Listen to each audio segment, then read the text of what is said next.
Salut les amis et bienvenue.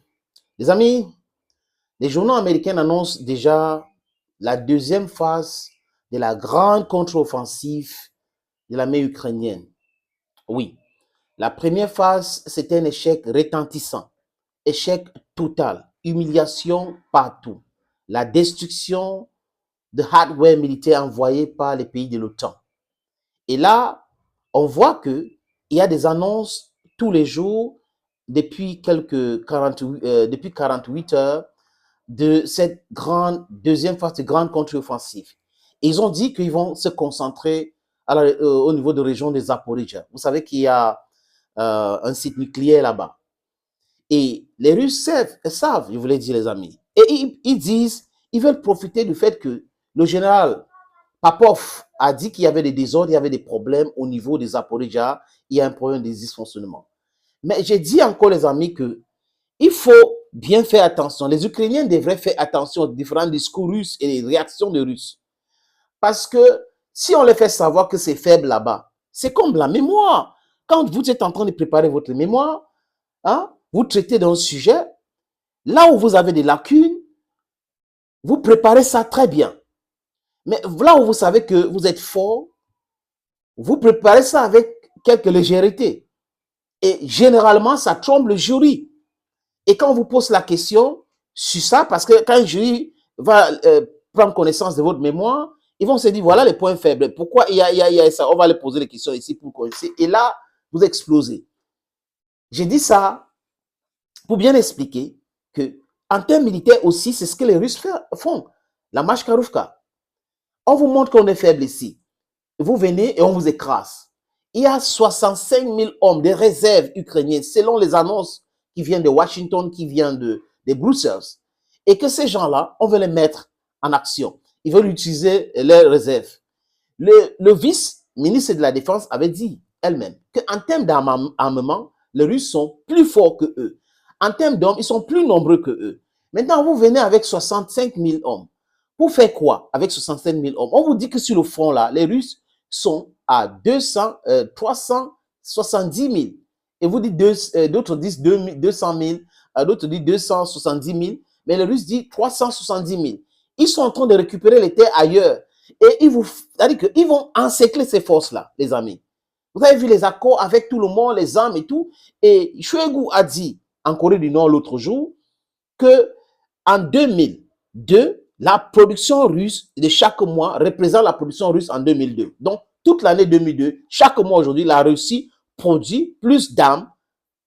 Et comprenez, donc, ils ont accroître, ils ont mis les moyens pour produire. Les sanctions contre la Russie n'ont rien donné. La Russie reste forte, la Russie est en train de faire ses affaires avec le monde entier. La Russie soutient ses partenaires, la Russie continue de vendre les armes, la Russie continue d'organiser les sommets. Vladimir Poutine continue de rencontrer les gens.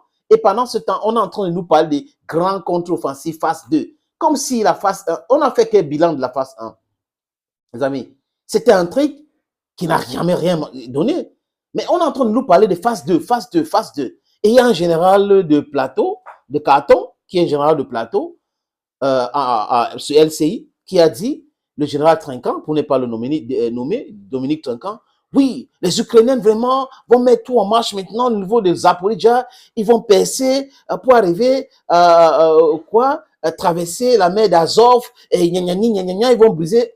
Ils ont fait le même discours au début, quand ils annonçaient la grande contre-offensive ukrainienne. Et les Ukrainiens aujourd'hui eux-mêmes disent, avec les chiffres à l'appui, qu'ils ont récupéré 230 ou 60 km² qui se trouvent dans la zone grise, des villages et de ceci. Ils n'ont rien, ça n'a rien donné. Ils n'ont pas percé même la première défense russe. Et nous tous, nous savons aujourd'hui que les Russes ont 5 lignes de défense. Et ils n'ont même pas commencé avec leur première ligne de défense. Et ils sont en train de parler de deuxième phase. On est en train de les envoyer à la boucherie. C'est à la boucherie qu'on est en train de les envoyer. Et tout le monde sait que quand tu es en contre-offensive, tu es vulnérable. Tu es très vulnérable. Tous les généraux, les vrais, du terrain, disent cela. J'écoute les émissions souvent de Jack Bourg, qui passe sur Sud Radio, qui est une radio française, qui est une radio qui fait un travail journalistique. C'est-à-dire que quand ça va mal chez les Russes, on dit. Quand ça va bien, on dit. Quand ça va mal chez les Ukrainiens, on dit. Mais les médias mainstream mensonges disent tout le temps que ça va bien pour les Ukrainiens. Ils ne font pas le bilan. Première offensive, première phase de contre-offensive ou le grand contre-offensive, ça a donné quoi, chers amis? Il faut qu'ils nous expliquent avant d'entamer la deuxième phase de leur grande contre-offensive avec seulement 65 000 hommes. Les pays de l'OTAN devraient quand même mettre les hommes. On sait qu'il y a des mercenaires là-dedans, mais mettre les hommes, déclarer la guerre une fois. Bon, ils savent qu'ils sont faibles, fragiles, fébriles. C'est pour cette raison qu'ils sont en train de pousser l'Ukraine. En fait, le but, c'est de... Je ne sais pas comment Zelensky et ses amis réfléchissent. Ils ne peuvent jamais battre la Russie. Quand on écoute les soldats sur le terrain qui sont démoralisés, ils veulent la paix. Tout le monde veut la paix. Mais le son de cloche de la paix ne sonne pas fort dans les oreilles des Occidentaux parce que ça ne les concerne pas au premier chef. C'est vrai qu'ils finalement sont en train de s'appauvrir, mais seulement ce ne sont pas des hommes, des soldats de l'OTAN qui meurent là-bas. Si tel était le cas, ça devait être compliqué. Mais regardez aujourd'hui, en Europe, les Européens ne sont pas d'accord pour l'envoi d'armes. Les Polonais ne sont pas d'accord. Ils ne sont plus d'accord.